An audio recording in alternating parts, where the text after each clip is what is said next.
Ricardo, há um claro vencedor. Pelo menos Trump parecia bem preparado no arranque, questões económicas e fiscais. Tem, de resto, uma visão empresarial de todos os temas, quer sejam matéria económica ou de política externa. Mas sai daqui um vencedor deste debate? Donald Trump teve aqui um problema, o debate não baixou muito de nível e assim sendo ele ficou claramente em desvantagem perante uma Hillary Clinton que se tinha preparado de forma muito precisa, não só para ser sintética e acutilante nas mensagens que passava, mas também para permitir que Donald Trump fosse sempre a reboque daquilo que era a maneira como ela acabou por conseguir conduzir este debate. E a verdade é que Donald Trump esteve bastante mais tempo à defesa do que ao ataque e não era isso que era expectável para um candidato que teria bastante aqui a perder e que teria que jogar alguns trunfos fortes nesta mesa. E não o fez, quanto a mim, porque se resguardou dele próprio, isto é, evitou ser, como ele já tem sido noutros momentos, nomeadamente em comícios, bastante mais duro, bastante mais agressivo. Talvez fruto do aconselhamento da máquina de campanha? Eventualmente, se calhar exatamente pensando que este é o primeiro de 3 debates e se calhar ele vai até a todos e que pode ter aqui ainda uma margem de progressão, mostrando-se aqui neste como alguém que tem, apesar de tudo, um perfil presidencial. E o Manel aqui tem toda a razão, nós não sabemos como é que isto é lido pelo eleitorado que neste momento lhe está a dar um empate num embate com Hillary Clinton. E nos indecisos. Nos indecisos, mas sobretudo nesse eleitorado que não faz esta leitura tão racional. A verdade é que este jogo eleitoral está a jogar-se muito no terreno emocional e no terreno emocional estes argumentos ou a eficácia dos argumentos acaba por se evaporar totalmente perante aquilo que é a reação mais epidérmica que se tem em relação às mensagens que Donald Trump em particular está aqui a conseguir fazer passar. E eventualmente estas leituras que nós aqui de muito boa fé estamos a fazer são absolutamente divergentes daquilo que é o posicionamento que o eleitorado tem. Eu fui aqui acompanhando a leitura que outros jornalistas nós faziam no Washington Post, New York Times, e eles concordam connosco. Agora, não são eles que decidem esta eleição. E esta eleição é decidida por um eleitorado... Os 2 jornais que editorialmente se assumiram para o Hillary Clinton. Claro. Não, os mídias tradicionais estão todos a favor claro. mesmo os jornais que nos últimos anos apoiaram sistematicamente os candidatos republicanos, desta vez estão ao lado de... Só que lá está, os americanos, só 14% dos americanos... Perdão, o peso que a informação dos mídias tradicionais tem nos Estados Unidos só representa 14%. Portanto, é que há aqui 2 franjas.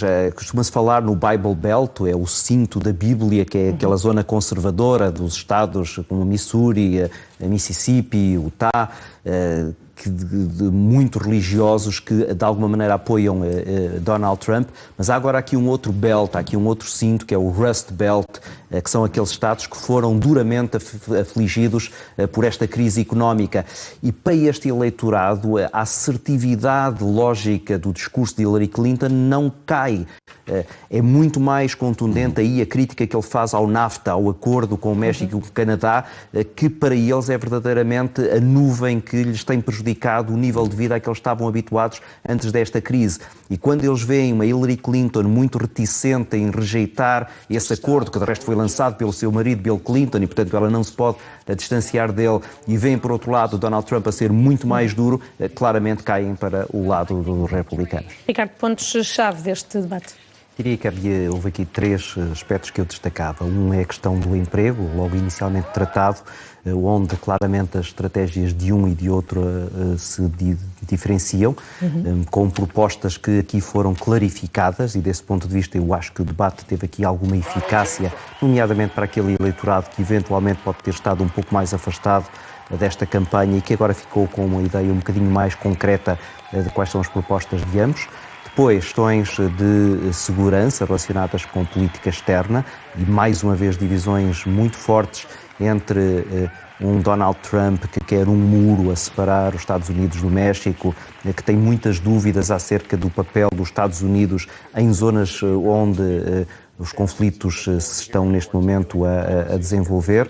E depois, finalmente, temas um pouco mais pessoais, onde aí sim me parece que Donald Trump terá sido apanhado até um pouco de surpresa ou reagiu de forma coerente e foi prejudicado por isso a questão dos impostos que ele paga ou não paga. Ele basicamente admitiu ali que não paga impostos, disse até isso é porque sou esperto. Não sei que reação é que os americanos terão a isto. Lá está, uns poderão ver nisto um sinal, na verdade, de esperteza. Outros poderão ver aqui uma fragilidade de alguém que, por um lado, defende uma maior equidade fiscal e, por outro lado, admite que há aqui esquemas que acabam por favorecer os mais ricos, numa acusação que, de resto, foi repetida várias vezes por Hillary Clinton. Isto deixa, quanto a mim, um espaço privilegiado para aquele que, na minha perspectiva, se acontecerem os três, será o mais interessante destes debates, que é o segundo, já no dia 9, que é uma espécie de town hall meeting, isto é, em que metade das perguntas são feitas por eleitores que estarão presentes e que poderão diretamente colocar questões aos candidatos. E aí sim nós poderemos ver um pouco melhor qual é que é a sensibilidade do eleitorado relativamente a estes posicionamentos que são muito distintos de um e de outro. Diria que nem o Partido Republicano nem o Partido Democrata estarão muito confortáveis nem com os candidatos que têm e muito menos com a prestação que eles hoje aqui apresentaram.